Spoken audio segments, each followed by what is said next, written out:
So the concept of buying a multifamily as your first home is overlooked in my opinion.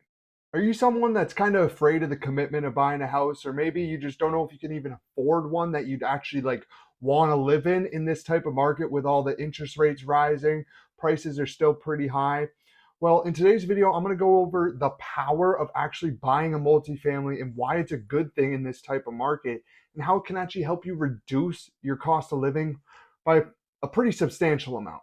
Hi, and welcome to my channel. My name is Shane Moynihan. I'm a local real estate agent and investor based out of Keene, New Hampshire. And if you're new here, I always have my contact info down below. Feel free to reach out if you're someone that's looking to buy, sell, or invest in or around New Hampshire. And even if you just have a question like on this video or maybe one of my other videos, feel free to reach out. I'd be more than happy to help connect and hopefully give some type of value to you. And at any point in this video, you do kind of find a piece of value, I'd appreciate a like and hitting that subscribe button as I do come out with weekly real estate related content. But without further ado, let's dive right into why you should consider buying a multifamily for your first house. First things first, I want to get this out of the way right at the beginning.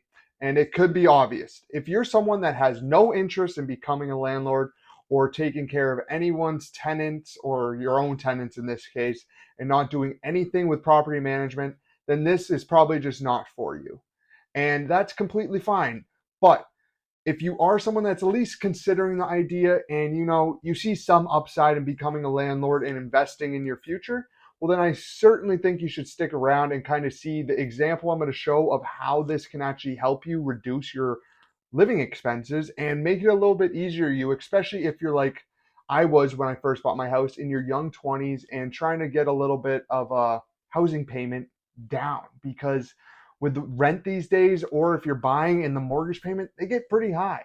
So if you can cut that down by anything, it helps a lot. So what I'm talking about is a concept called house hacking. And what you do here is you buy a property that's 2 to 4 units and you own or occupy the property. So you're going to be living in one of the units while renting out the remainder. So if you have a duplex, you rent out the other one.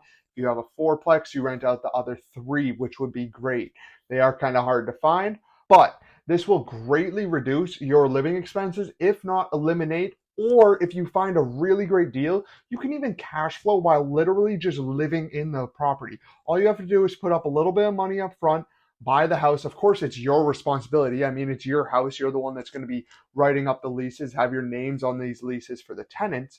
So it's not like you're just making money free and clear. But if you actually kind of learn a little bit about this business and learn how to take care of tenants, it can be a lot simpler than people make it sound like.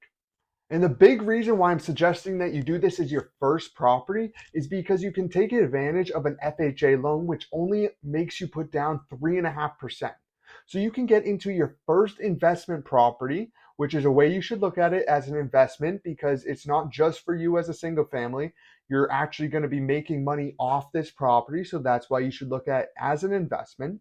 And with this investment property, it's anything from 2 to 4 units. And the reason it's capped at the 4 units is because anything 5 units or more is considered commercial, and you have to go through commercial lending, which is a whole nother beast in itself.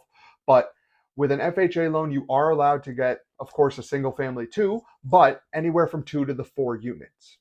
And one of the great things about this is, since you're buying a multifamily property, the bank knows that there's multiple units in it. So they're going to be able to take 75% of the rents and count that as income towards you actually qualifying to purchase a property.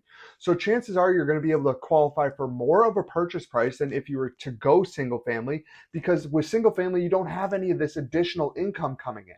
So with a multifamily, you're going to be able to actually get a higher purchase price. And again, you're getting in low down payment with the 3.5%, which is great. And with the 3.5% down, you're going to be able to keep your expenses pretty low for your first investment property while also becoming a landlord and collecting rents. So let's dive right into a little bit of an example that I kind of just threw up and threw together. It kind of represents one of the deals I personally did a couple months ago. I did a different thing because I already used an FHA loan, so I didn't actually pursue that route. I went with a conventional, which only had me put down 10%, but I'm going to draw it up as if I was to do it with the 3.5%. So let's dive right into those numbers now. All right, so let's say you find a duplex for $250,000, right? and you have to put down the 3.5%, which equates to about $8,750. So that's, you do have closing costs too that you might want to take into account, but you can also, depending on the situation, you can have the seller pay for some of your closing costs, which is what I did in my very first deal, and helps a lot because it keeps your out-of-pocket expenses as low as possible, which is great. So your mortgage amount is going to be for a little bit over $241,000, and you're going to have a principal and interest right around $1,500 a month. But since this is a 3.5% down FHA, you're going to have what they call PMI. And what PMI stands for is private mortgage insurance.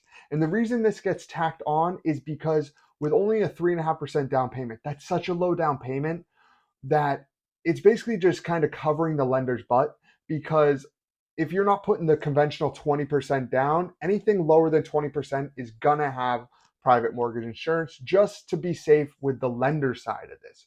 So this can vary in cost per month, but from what I have seen, it's about $80 a month for my situation. Again, this takes in a lot of different things into account, how much the house actually is, your credit, all this type of stuff. So it's kind of case by case.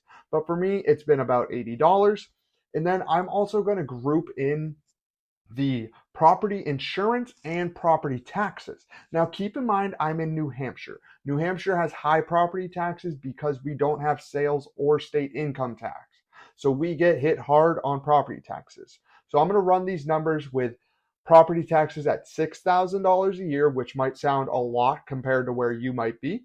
And I'm going to run the property insurance at $1,200 a year, which is typical. I've went through 2 properties, and that's what it's been roughly around for both of mine. So that's why I'm using that in this example. So all in all, with principal, interest, taxes, insurance, and your PMI, you're roughly around $2,100 a month, right? So that seems like a pretty substantial number, like $2,100. That's a lot. But remember, you got a duplex, so you're going to be renting out one of those units. So you rent out, say it's a 2-bedroom, 1-bath, pretty typical. You rent it out for $1,600 a month. So that just cut your housing expense from $2,100 down to $500.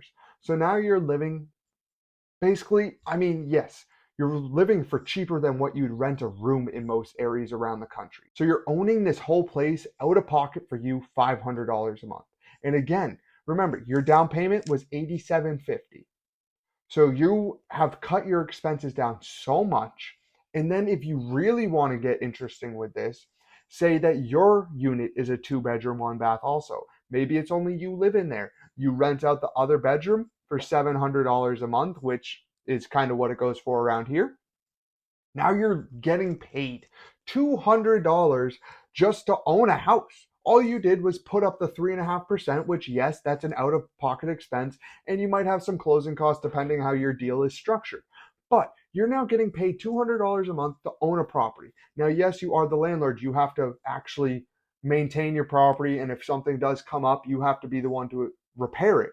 But you're building equity in a property. You're getting paid money to live there. Like, this is why I feel like this whole concept is just overlooked. Again, if you have no interest in becoming a landlord, don't do this because it's probably not going to work. You're going to start hating whatever you signed up for, and you're just going to despise it. So if you have zero interest, don't do it.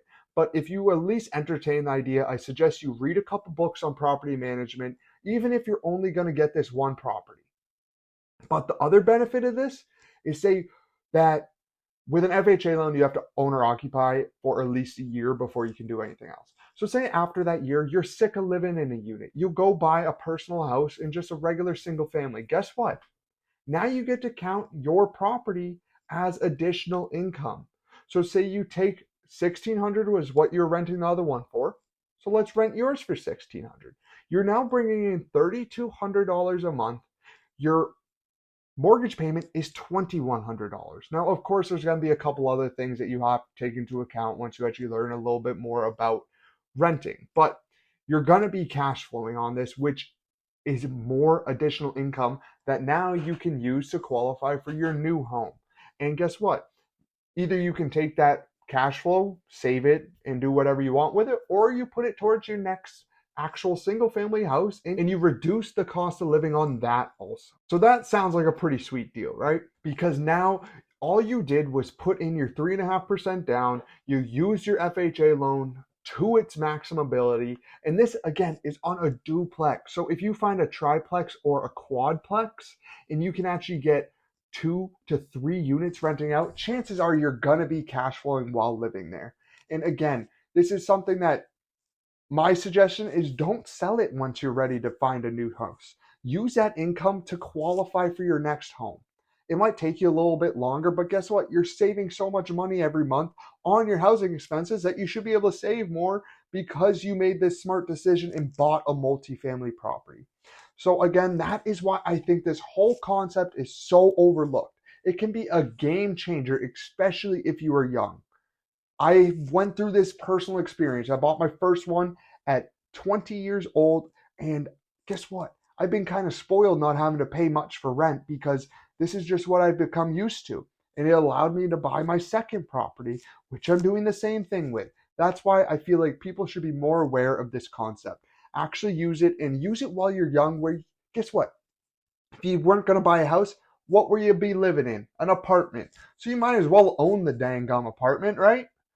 So, with all that being said, I hope this video has helped you maybe open your eyes to the actual benefits of this and how it can be such a substantial game changer.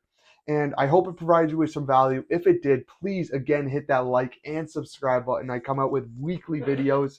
And if you're someone that wants to learn more about this, feel free to reach out to me. Again, all my stuff is either in the description or on the screen. Feel free to reach out and I'd be more than happy to talk about this. As you can see, it's kind of my passion. I love real estate. I love investing. So without further ado, I'll catch you next time.